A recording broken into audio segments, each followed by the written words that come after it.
அனைவருக்கும் வணக்கம். நம்ம இன்றைக்கி பார்க்க போகிறது போட்டு கொஸ்டின்ஸ் பார்க்க போகிறோம். ட்ரெயின்ஸ் ஏற்கனவே பார்த்துருந்தோம், போட்டு பார்க்க போகிறோம்.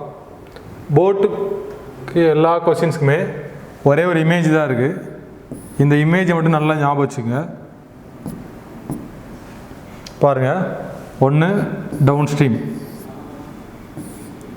அப் ஸ்ட்ரீம், போட் ஸ்பீட், இது வாட்டர் ஸ்பீட்.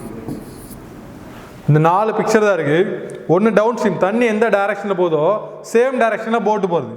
இது அப் ஸ்ட்ரீம், தண்ணி எந்த டைரக்ஷனில் போகிறதுக்கு ஆப்போசிட் டைரக்ஷனில் போகிறதுக்கு. போட் ஸ்பீட்ன்றது நிலையான நீரில் படகு எந்த ஸ்பீடில் போகுதுன்னு அர்த்தம். இது ரெண்டுமே நீர் மட்டும் எந்த டைரக்ஷனில் எவ்வளோ ஸ்பீடில் போகுதுன்றது. மொத்தம் 4 ஸ்பீடு தான் இருக்குது. ஒன்று நிலையான நீர் அல்லது படகு மட்டும் போகக்கூடிய இந்த போட் ஸ்பீடு. அடுத்தது நீரோட்டத்தின் திசையில் அப்படின்னு இருக்கும். தண்ணி எந்த டைரக்ஷனில் போகுதோ அதே டைரக்ஷனில் போகிறது டவுன் ஸ்ட்ரீம். நீரோட்டத்திற்கு எதிர் திசை அல்லது எதிரான நீரோட்டத்தின் திசை அப்படின்றச்சுன்னா அப் ஸ்ட்ரீம். என்ன டைரக்ஷனில் வாட்டர் போதோ அதுக்கு ஆப்போசிட் டைரக்ஷனில். வாட்டர் ஸ்பீடுன்றது நீரோட்டத்தினுடைய ஸ்பீடு. தண்ணி மட்டும் எந்த டைரக்ஷனில் போகுது, இது நீரோட்டம். இது நீரோட்டத்தின் திசையில் படகு போகிறது. இது நீர் மட்டும் எந்த டைரக்ஷனில் போகுது. நமக்கு ஃபர்ஸ்ட் கொஸ்டின் பாருங்கள். 1 மணி நேரத்தில் ஒரு படகு நீரின் ஓட்டத்திற்கு ஏற்றவாறு. அப்போ நீர் எந்த டைரக்ஷனில் போகுதோ சேம் டைரக்ஷனில் படகு எந்த எவ்வளோ போகுது, டவுன் ஸ்ட்ரீமில் 11 கிலோமீட்டர் தூரம், மணிக்கு 11 கிலோமீட்டர் தூரம் பயணம் செய்யுது. அதன் எதிர் திசையில் 5 கிலோமீட்டர் பயணிக்குது. அதாவது அதன் எதிர் திசையில் மணிக்கு 5 கிலோமீட்டர், இது மணிக்கு 11 கிலோமீட்டர் தூரம் பயணம் செய்கிறது. அதோட எதிர் திசையில் 5 கிலோமீட்டர் தூரம் பயணம் செய்யுது. அதாவது தண்ணி டைரக்ஷனில் போகிறதுக்கு 11 கிலோமீட்டர், தண்ணிக்கு எதிர் டைரக்ஷனில் 5 கிலோமீட்டர் பெர் ஹவர் போச்சுன்னா நிலையான நீரில் படகின் வேகம் என்ன, கிலோமீட்டர் பெர் மணியில். இதுவும் கிலோமீட்டர் பெர் மணி தான், இதுவும் கிலோமீட்டர் பெர் ஹவர் தான். என கேட்டுக்கிறது இந்த போட் ஸ்ட்ரீம் தான் கேட்டுருக்கு. போட்டோட ஸ்பீடு, நிலையான நீரில் போட் மட்டும் எவ்வளோ ஸ்பீடில் போகும். இந்த ரெண்டையும் ஆட் பண்ணி 2ஆல் டிவைட் பண்ணிடுங்க. 11 + 5 16, 2ஆல் டிவைட் பண்ணால் 8. ஒருவேளை வாட்டர் ஸ்பீடு கேட்டான்னு வச்சுங்களேன், இதுலேருந்து என்ன பண்ணோம்னா ஒரு வேல்யூவாக கம்மி பண்ணிட்டே வரும். ஏன்னா டவுன் ஸ்ட்ரீம்லாம் இருக்கலே வேகமாக போகும். இப்போ தண்ணிக்கு ஆப்போசிட்டில் போக போக ஸ்பீடு கம்மியாகிட்டே போகுமா. இதுலேருந்து எதை கழிச்சா 8 வரும்னு பாருங்கள், இதுலேருந்து எதை கழிச்சா 5 வரும். அதாவது இந்த ரெண்டுமே வாட்டர் ஸ்பீடு எனக்கு சேமாக தான் இருக்க போகுது. இங்கேருந்து வர மைனஸ் பண்ணிட்டே வருவீங்க, இல்லை மேலே போக ப்ளஸ் பண்ணிட்டே போவீங்க. எனக்கு இது ரெண்டுமே தெரியும். Down stream 11, up stream 5. எனக்கு கேட்டு இந்த கொஸ்டினில் நிலையான நீரில் படகு வேகம் போட் ஸ்பீடு தான் கேட்டிருக்கு. ரெண்டையும் கூட்டி 2ஆல் வகுக்க போகிறீங்க. 11 + 5/2 = 8 கிலோமீட்டர் பெர் ஹவர். இது 2ஆவது கொஸ்டின். 3ஆவது கொஸ்டின் பாருங்கள். 3ஆவது கொஸ்டின் பார்த்துட்டு திரும்ப 2ஆவது கொஸ்டின்.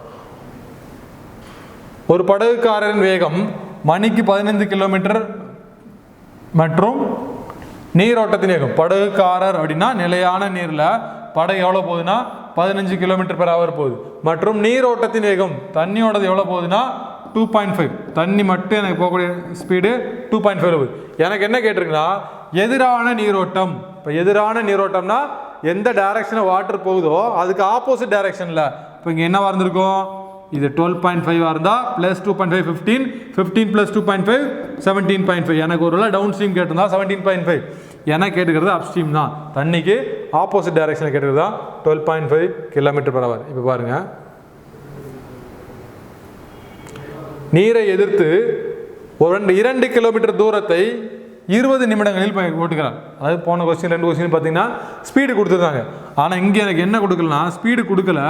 அதுக்கு பதில் எனக்கு என்ன கொடுத்துருக்குன்னா 2 கிலோமீட்டரை 20 நிமிஷத்தில் போடுறான். அப்போ 2 கிலோமீட்டரை 20 மினிட்ஸில் போனால் ஸ்பீடு எவ்வளவு, distance equal to speed into time. இது கிலோமீட்டரில் இருக்குது, இது இதில் இருக்குது, எனக்கு நிமிடங்களில் இருக்கா. அப்போ இதை கேன்சல் பண்ணால் 3. அப்போ speed equal to 6 kilometre per hour. இது எதோட இது நீரை எதிர்த்து. அப்போ அப் ஸ்ட்ரீமுக்கு 6. டவுன் ஸ்ட்ரீம் பாருங்கள், திரும்பி 15 நிமிடங்கள் வரார். சேம் 2 கிலோமீட்டர் தான், ஆனால் வர்றதுக்கு எனக்கு என்ன ஆகுது 15 நிமிஷம் ஆகுது. இப்போ 2 கிலோமீட்டர் ஈக்குவல் டு 15/60 இன்ட்டு அதோட ஸ்பீடு எவ்வளவு கேன்சல் பண்ணால் 4. இப்போ S equal to 8 kilometre per hour. டவுன் ஸ்ட்ரீமில் எவ்வளவு 8 கிலோமீட்டர் பெர் ஹவர். எனக்கு கேட்டுக்கிறது நீரின் வேகம் தான் கேட்டிருக்கு, வாட்டர் ஸ்பீடு தான் கேட்டிருக்கு. இது ரெண்டையும் ஆட் பண்ண எவ்வளவு 8 6 14, 14 பாதி 7. அப்போ இங்கே என்ன வந்திருக்கும் 8ல் 1 வேணால் 7, 7ல் 1 வேணால் 6. இல்லை நான் டேரெக்டாக இது ஒரே ஒரு இது மட்டும் வச்சுட்டா இந்த டாப்பிக்கே ஞாபகம் வச்சுக்கலாம். இல்லை 2 ஞாபகம் வச்சுக்கலாம் அப்படின்னு நினச்சிங்கன்னா ஒருவேளை வாட்டர் ஸ்பீடு கேட்டான்னு வச்சுக்க, இந்த 2ஐயும் மைனஸ் பண்ணி டிவைட் பண்ணணும் 2ஆல். போட் ஸ்பீடு கேட்டால் ரெண்டையும் ப்ளஸ் பண்ணி 2ஆல் டிவைட் பண்ண போகிறீங்க. வாட்டர் ஸ்பீடு கேட்டால் ரெண்டையும் மைனஸ் பண்ணி 2ஆல் டிவைட் பண்ண போகிறீங்க. அப்படி 2 ஃபார்முலா ஞாபகம் வச்சாலும் சரி, இல்லை அப்படின்னா ஒரே ஃபார்முலா தான். இங்கேருந்து வர வர ஒன்று மைனஸ் ஆகிட்டு, அதாவது வேல்யூ மைனஸ் ஆகிட்டே வரும். அதை மட்டும் ஞாபகம் வச்சுட்டா போதும். நிலையான நீரில் ஒரு படகின் வேகம் மணிக்கு 10 கிலோமீட்டர். இப்போ நிலையான நீரில் போட் ஸ்பீடு எனக்கு கொடுத்துருக்குது 1 மணி நேரத்துக்கு 10 கிலோமீட்டர் போகிற மாதிரி, இப்போ 10 கிலோமீட்டர் பெர் ஹவர். அது கீழ் நோக்கி 16 கிலோமீட்டர் தூரமும், மேல் நோக்கி இல்லை, கீழ் நோக்கி மணிக்கு 14 கிலோமீட்டர் தூரம் பயணம் செய்கிறது. இந்த வார்த்தை மிஸ் ஆகிருக்குது. கீழ் நோக்கி மணிக்கு 14 கிலோமீட்டர் தூரம் பயணம் செய்தால் நீரோட்டத்தின் வேகம் என்ன? இது போட் ஸ்பீடு. கீழ் நோக்கி எனக்கு டிராவல் பண்ணுறது 14 கிலோமீட்டர் பெர் ஹவர். எனக்கு கேட்டிருக்கு நீரோட்டம் தான் கேட்டிருக்கு, வாட்டர் ஸ்பீடு கேட்டிருக்கு. இப்போ இங்கே ஒரு 4, இதுவும் 4 தான். இப்போ 14 - 4 10, 10 - 4 6. ஒரே இந்த இமேஜில் எல்லாமே நம்ம கண்டுபிடிக்கலாம். என்ன கேட்குறாங்களோ அதான். எனக்கு இங்கே கேட்டிருக்கிறது இந்த வாட்டர் ஸ்பீடு தான் கேட்டிருக்கு. டேரெக்டாக இந்த 4 மட்டும் எடுத்துடலாம். ஒருவேளை நீரை எதிர்த்துன்னு கேட்டிருந்தா 6 கிலோமீட்டர் பெர் ஹவர். ஒரு படகு கீழ் நோக்கிய திசையில் 16 கிலோமீட்டர் தூரத்தை 2 மணி நேரத்தில் போகுது. இப்போ 16 கிலோமீட்டரை 2 மணி நேரத்தில் போச்சுன்னா அதோட ஸ்பீடு எவ்வளவு? 8. எது? கீழ் நோக்கிய திசையில் 8 கிலோமீட்டர் பெர் ஹவர். அதே தூரத்தை மேல் நோக்கிய திசையில் 4 மணி நேரம் போகுது. இப்போ மேல் நோக்கிய திசைனா 16 கிலோமீட்டரை 4 மணி நேரத்தில் போயிருந்துச்சுன்னா எனக்கு என்ன பண்ணியிருக்கோம்? ஸ்பீடு 4 கிலோமீட்டர் பெர் ஹவரில் போயிருக்குமா? இப்போ எனக்கு என்ன கேட்டிருக்குது? நிலையான நீரில் படகின் வேகம், போட்டோட ஸ்பீடு எவ்வளவு? 8 + 4 12/2 6. ஒருவேளை வாட்டர் ஸ்பீடு கேட்டிருந்தா இதில் 2, இதுலையும் 2ன்னு போட்டிருக்கோம். சரியா? ஒரு இமேஜில் எல்லாமே போட்டிருங்க. உங்களுக்கு என்ன கேட்டிருக்காங்களோ அதை மட்டும் எடுத்துருங்க. ஒரு படகு மேல் நோக்கிய திசையில் 7 கிலோமீட்டர் தூரத்தை 42 நிமிடங்களில் கிடக்கிறது.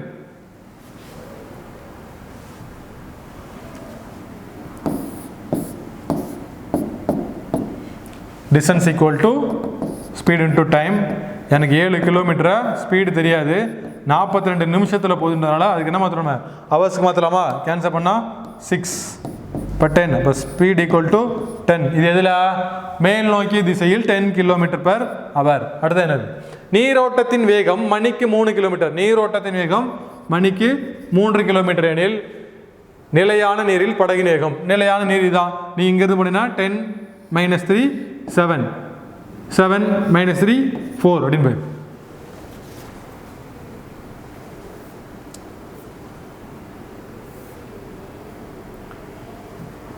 நிலையான நீரில் படகின் வேகம் மணிக்கு 9 கிலோமீட்டர். நிலையான நீரில் படகின் வேகம் மணிக்கு 9 கிலோமீட்டர். நீரோட்டத்தின் வேகம் மணிக்கு 1.5. நீரோட்டத்தின் வேகம் மணிக்கு 1.5. ஒரு நபர் 105 கிலோமீட்டர் தூரத்தை சென்று திரும்பவும் அதே இடத்திற்கு வருகிறார். 105 கிலோமீட்டர் இங்கேருந்து ட்ராவல் பண்ணி டவுன் ஸ்ட்ரீமில் போயிட்டு திரும்ப அதே 105 கிலோமீட்டர் வராரு. எனக்கு அப்படி வந்திருந்தாருன்னா அவர் எடுத்துக்கொண்ட மொத்த நேரம் என்ன? எனக்கு டைம் வேணுமா? அப்போ எனக்கு என்ன தெரியணும்? ரெண்டோட ஸ்பீடு வேணும். அப் ஸ்ட்ரீமும் தெரியணும், டவுன் ஸ்ட்ரீமும் தெரியணும். இது எவ்வளவு? இப்போ 1.5. மேலேருந்து வரவர் என்ன பண்ணுவான்? இருக்குல்ல, இதான் அதிகமாக இருந்திருக்கும். எவ்வளோ வந்திருக்கணும்? சரி, இதை பண்ணோம்னா 9 - 1.5 7.5. இங்கே ஆட் பண்ணிட்டே போனோம்னா 10.5 ஆயிருக்குமா? ஓகே. இப்போ டவுன் ஸ்ட்ரீம் போகும்போது 10.5 கிலோமீட்டர் பெர் ஹவரில் போயிருக்காரு. அப் ஸ்ட்ரீமில் போகும்போது 7.5 கிலோமீட்டர் பெர் ஹவரில் வந்திருக்காரு. எனக்கு இது ஒரு ஸ்பீடு, இது ஒரு ஸ்பீடு. இந்த 2 ஸ்பீடுமே போகிறதுக்கு 105 கிலோமீட்டர் போயிட்டு 105 கிலோமீட்டர் திரும்ப வந்திருக்காரு. இப்போ ஃபஸ்ட்டு 105 கிலோமீட்டரை 10.5 ஹவர்ஸில் போயிருந்தாருன்னா மொத்தம் 10 ஹவர்ஸ் ஆயிருக்குமா? கேன்சல் பண்ணா. அதே 105 கிலோமீட்டரை 7.5 ஹவர்ஸில் போனார்னா எனக்கு என்ன ஆயிருக்கும் அப்படின்னா ஒரு 0 சேர்த்துக்கலாமா? அப்போ என்ன ஆயிரும்? 75 ஆயிரும். ஒரு 75 பேலன்ஸு 313 சரி 14. இப்போ 10 + 14 ஹவர்ஸ். எனக்கு மொத்தம் எவ்வளோ ஆயிருக்கு? 24 ஹவர்ஸ் ட்ராவல் பண்ணியிருக்காரு, டவுன் ஸ்ட்ரீமும் அப் ஸ்ட்ரீமும் சேர்த்து. ஒரு படகு கீழ் நோக்கிய திசையில் ஒரு குறிப்பிட்ட தூரத்தை 1 மணி நேரத்தில் பயணம் செய்யுது. எல்லாத்துலேயுமே ஸ்பீடு மட்டும்தான் போடணும். ஆனால் இங்கே எனக்கு கொடுக்குற டைம் தான் கொடுத்துருக்காங்க. கீழ் நோக்கிய திசையில் 1 மணி நேரம், திரும்பி வர 1.5 மணி நேரம். அப்போ மேல் நோக்கி வர எவ்வளோ ஆகுது? 1.5 மணி நேரம் ஆகுது. நீரோட்டத்தின் வேகம் மணிக்கு 3 கிலோமீட்டர். இது 2 தெரியும். வாட்டரோட ஸ்பீடு 3 கிலோமீட்டர், மணிக்கு 3 கிலோமீட்டர். நிலையான நீரில் படகின் வேகம் என்ன? எனக்கு இது கேட்டிருக்கு. சரியா? இப்போ என்ன பண்ணலாம் பாருங்கள், இதுவும் டைம் தெரியும் நமக்கு. டைமும் ஸ்பீடும் இன்வெர்ஸ்லி ப்ரொபோர்ஷனல் பார்த்துருக்கோமா? எனக்கு டைமோட ரேஷியோ தெரியும். 1:100 3/2 இல்லாமா? ரிவர்ஸ் இது 2:3. இப்போ கீழ் நோக்கிய திசையில் போகிறதுக்கு எனக்கு 2 மணி நேரம் ஆகுது. மேல் நோக்கிய திசையில் இருக்கிற 3 மணி நேரம் ஆகுதா? இது T1 T2, அதான் அப்ஸ்ட்ரீம். டவுன் ஸ்ட்ரீமுக்கு அப்ஸ்ட்ரீமுக்கு. அப்போ ஸ்பீடோட ரேஷியோ என்னது? Inversely proportional 3:2. அப்போ இது 3x, இது 2x. இப்போ எனக்கு இது என்ன வரும்? 3க்கும் 2க்கும் டிஃப்ரென்ஸ் பார்த்தா 1. இது என்ன இருக்குது? 1/2 0.5x. எனக்கு 0.5xக்கு தான் 3ன்னு தெரியும். ஒருவேளை படகு என்ன இருக்கும்? 3 + 2 5/2 2.5xக்கு எனக்கு என்னென்னு கேட்டிருக்காங்க. இப்போ 2.5 × x இதை கேன்சல் பண்ணால் 5 டைம்ஸ் 5 3s are 15 km/h அப்படின்றது நிலையான நீரில் படகோட வேகம். Okay, thank you.